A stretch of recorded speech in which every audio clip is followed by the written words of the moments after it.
Hi అండి, welcome to మన ఇంటి వంటలు. కాకరకాయ ఫ్రై సింపుల్గా చేసేసుకుందాం, వచ్చేసేయండి. కాకరకాయ ఫ్రై చేయబోతున్నానండి. దానికోసం నేను చక్కగా ముక్కలని ఇలా రౌండ్గా కోసుకున్నాను. మీరు కూడా ఇలానే సన్నగా రౌండ్గా కోసుకోండి, అప్పుడే ఫ్రై చక్కగా కుదురుతుంది. ఇక ఉల్లిపాయ పచ్చిమిర్చి రెడీగా పెట్టుకున్నాను. స్టవ్ మీద గిన్నె కూడా అంటే కళాయి రెడీగా పెట్టేసుకున్నాను. ఇక సరిపడా ఆయిల్ వేసేసుకోండి. ముందైతే స్టవ్ వెలిగించేసుకోండి. ఫ్రై అన్నాను కదా, కాస్త ఆయిల్ ఎక్కువగానే పడుతుంది. ఒక 2-3 పావుల వరకు నేను ఆయిల్ వేసుకుంటున్నాను. ఇక ఆయిల్ వేడెక్కే వరకు కాసేపు ఆగండి. ఆయిల్ వేడెక్కాక మనము కాకరకాయలు ముందుగా వేసుకోవాలి. నేను ఆయిల్ వేడెక్కగానే ముందుగా పసుపు వేసుకుంటున్నానండి, ఎందుకంటే ముక్కలకి అంతా చక్కగా పట్టాలి కాబట్టి. అలా నూనెలో కలిసిపోయి మనకి ముక్కలన్నిటికి కూడా బాగా పడుతుంది. ముక్కలన్నీ ఎక్కువగా వేసినప్పుడు మనం పసుపు సరిగా పట్టదు కాబట్టి నేను ముందుగా వేసేసాను పసుపు. ఇక ముక్కలన్నీ కొన్ని అన్నీ కూడా అందులో వేసేసుకోండి. కాసేపటి వరకు హైలోనే పెట్టండి.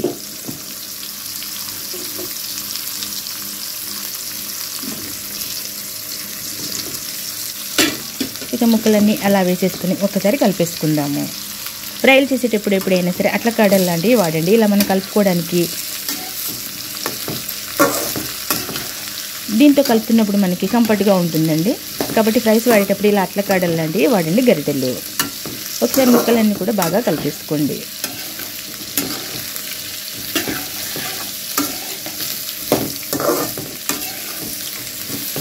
చూసారు కదా, ఇలా ముక్కలన్నీ కూడా ఆయిల్లో బాగా కలుపుకోవాలి. ఇలా అన్నీ కూడా కలిసే వరకు అన్నీ తిరిగేస్తూ చక్కగా కలుపుకోవాలి. ముక్కలు ఏమాత్రం తెల్లగా కనపడకూడదండి. అన్నిటికీ పసుపు ఆయిల్ పెట్టాలి. ఇవి ఒక 5-6 నిమిషాలు మగ్గాక మనం అప్పుడు ఉల్లిపాయలు వేసుకుందాము. అప్పటి వరకు వీటిని వేగనిద్దాము. ఇక అన్నీ బాగా కలిసిపోయాయి కదండి. స్టవ్లో సిమ్లో అంటే మీడియంకి కాస్త తక్కువగా పెట్టేసి వదిలేద్దాము. అలా ఒక 5-10 నిమిషాల వరకు వీటిని వేగనివ్వాలి.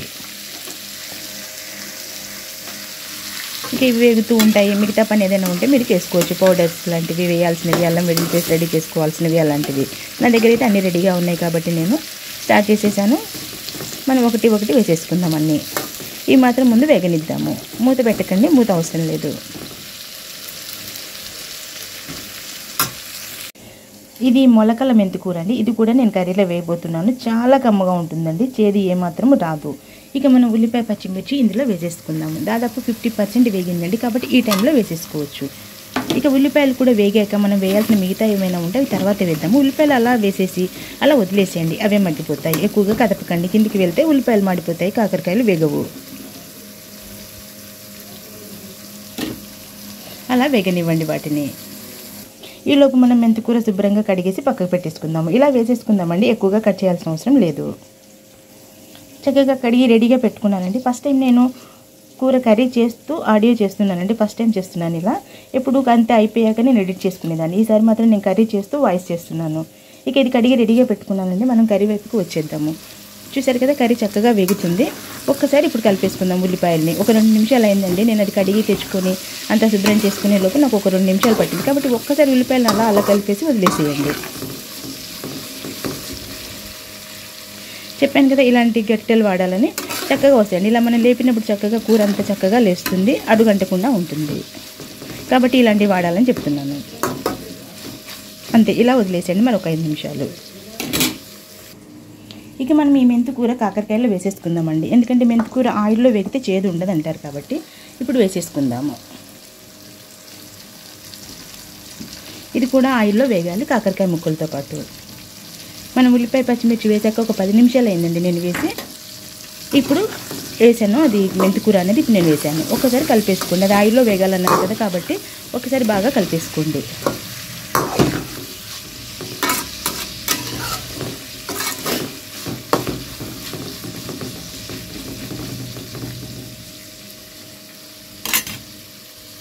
ఇక అలా వదిలేయండి మరొక 10 నిమిషాలు.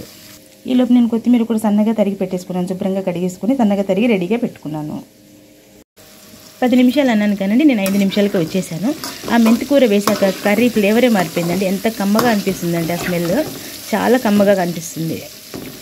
ఇక ఈ టైంలో మనం అల్లం వెల్లుల్లి పేస్ట్ వేసేసుకుందామండి. నేను 1 స్పూన్ వరకు అల్లం వెల్లుల్లి పేస్ట్ వేస్తున్నాను.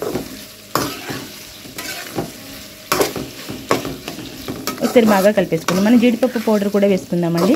ఇంకా ధనియాలు జీలకర్ర పౌడర్ అంతే. ఇంకా తర్వాత కారం వేసుకున్నాం అనుకోండి, కర్రీ రెడీ అయిపోయినట్టే. అల్లం వెల్లుల్లి పేస్ట్ వేసాక ఒక్కసారి బాగా కలిపేసుకోండి. మీడియంలో పెట్టుకోండి, మంట తొందరగా వేగుతాయి. ఫ్రై కాబట్టి కాస్త మీడియంలోనే ఉంచండి, మరి సిమ్లో ఉంటే మెత్తగా అయిపోతాయి ముక్కలు. ఓకే, అల్లం వెల్లుల్లి పేస్ట్ వేసాక ఒకసారి బాగా కలిపేసుకున్నాం కదా, ఒక్క 2-3 నిమిషాలు ఆగి ఆ తర్వాత మనం జీలకర్ర ధనియాల పౌడర్ వేసుకుందాము.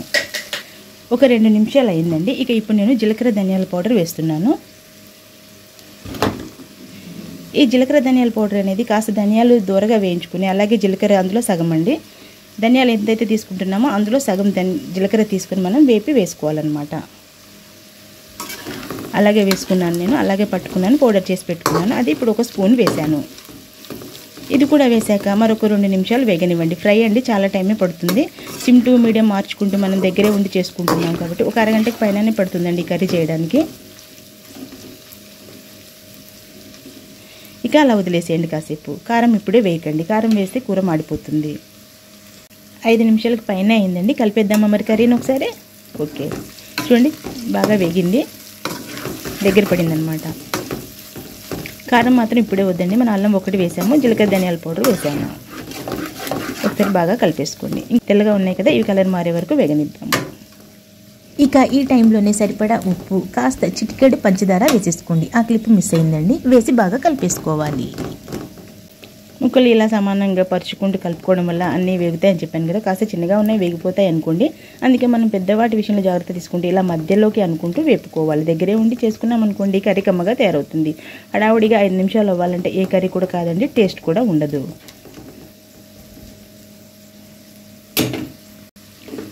ఒక 5 నిమిషాలు అయిందండి, ఒక్కసారి కలిపేసుకుందామా. ఇక ఇప్పుడు మనం కారం వేసేసుకోవచ్చు.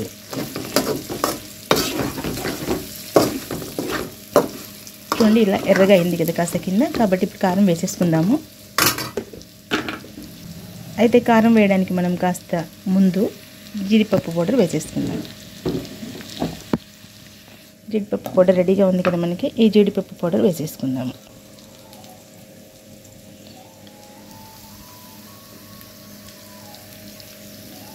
కాస్త వేసుకుందాం, టేస్టీగా ఉంటుంది కదా. ఓకే, ఒకసారి అలా అలా కలిపేసండి, ఎక్కువగా కలపాల్సిన అవసరం లేదు. కారం కూడా వేసేసుకుందాము. అంతే అండి, ఇంకా ఏమీ వేయను, లాస్ట్లో కొత్తిమీర వేస్తాను అంతే. కారం కాస్త వేసుకోండి, ఫ్రై కాబట్టి బాగుంటుంది.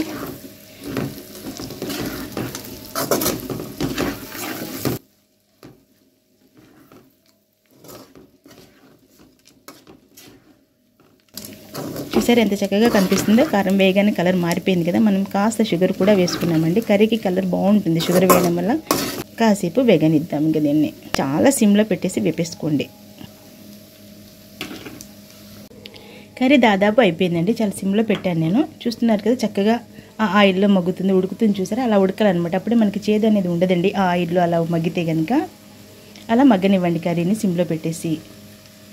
ఇక మనం అన్నీ వేసేసామండి. జీడిపప్పు వేసాక ఎక్కువసేపు ఉంచకూడదండి, జీడిపప్పు మాడిపోతుంది, అది మళ్ళీ మనకి స్మెల్ మారిపోతుంది. కాబట్టి ఒక్కసారి చూసి దగ్గరే ఉండి మీరు స్టవ్ ఆఫ్ చేసేసుకోండి. అయితే ఇందులో లాస్ట్లో మీరు కావాలంటే కనుక ఒక నిమ్మకాయ పిండుకోవచ్చు అండి, చిన్నది, ఒక చిన్న నిమ్మకాయ సగం అండి, చిన్న నిమ్మకాయలు ఒక సగం అలా పిండేసుకున్నారనుకోండి కర్రీ కూడా మనకి నిల్వ ఉంటుంది. ఆల్రెడీ ఫ్రై అయ్యి ఆయిల్లో వేగింది ఉంటుంది, కాకపోతే నిమ్మకాయ వేసారనుకోండి కాస్త పులుపు పట్టేసి కమ్మగా ఉంటుంది కూర. నేను కాస్త వేసుకుంటాను, అది కూడా మీకు చూపిస్తాను. ఇక మనం అది పిండాక స్టవ్ ఆఫ్ చేయడం అండి. నిమ్మకాయ వేసాక ఎక్కువసేపు ఉంచకూడదు కాబట్టి. చిన్న పాట్ కట్ చేసుకున్నాండి, కొంచెం అలా పడితే చాలు అనమాట, ఒక డ్రాప్స్ లాగా పడిపోతే చాలు. మరి కొత్తిమీర కూడా వేయాల్సిందే ఉంది. ఇక ఇది ఇక్కడ అవుతూ ఉంది, మనం స్టవ్ ఆఫ్ చేసుకున్నాక మనం నిమ్మకాయ వేద్దాము. అలాగే కొత్తిమీర కూడా స్టవ్ ఆఫ్ చేసాకే వేద్దాము. అంతే అండి, అయిపోయింది. ఇక స్టవ్ ఆఫ్ చేసేయచ్చు. మనం నిమ్మకాయ వేసుకుందాము. చూశారు కదా, ఆ మాత్రం పడితే చాలన్నమాట. ఒకసారి వెంటనే కలిపేసుకోండి.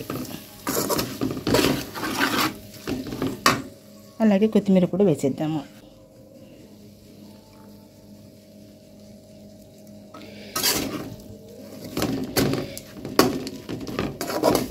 అంతే, చూసారా, కమ్మటి కాకరకాయ ఫ్రై అనుకోండి, కర్రీ అనుకోండి, దగ్గరికి చేసుకున్న ఎగురు అనుకోండి, ఎలా అయినా అనుకోండి, ఈ కర్రీ మాత్రం చాలా కమ్మగా ఉంటుందండి. పప్పు చేసుకున్నప్పుడు, పప్పు చారు చేసుకున్నప్పుడు కానీ ఇలా చేసుకొని తినండి, చాలా కమ్మగా ఉంటుంది. ఇది మాత్రం ఈ ఒక్కటే కూడా మీరు అన్నం అంతా తినేసేయచ్చండి, అంత కలుస్తుంది. మనం ఇంత వేసుకుంటే అంత కలుస్తుంది. అంతే, కమ్మని కాకరకాయ కూర రెడీ.